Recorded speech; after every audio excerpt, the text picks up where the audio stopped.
When you speak with people that live here or work here, they remember that day of that devastating flood through a series of moments, devastating, destructive moments.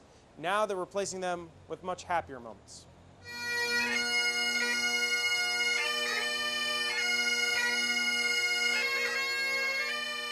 About a year has passed, and no doubt these people will always remember. But now, a physical reminder of that day hides below this black tarp.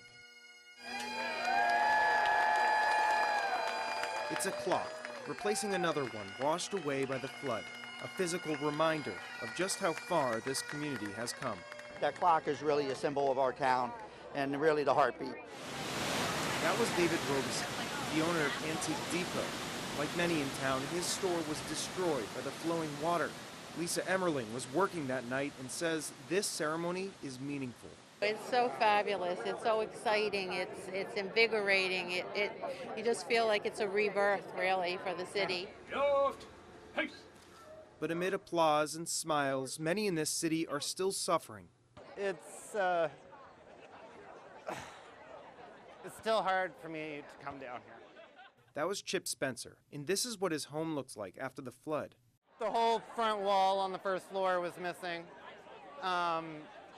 You could see straight through. What's worse, it took 3 months for him to get his stuff inside, and to this day he still has not moved back in. It was unbelievable. John Beck has lived in Ellicott City for 45 years. It was very painful.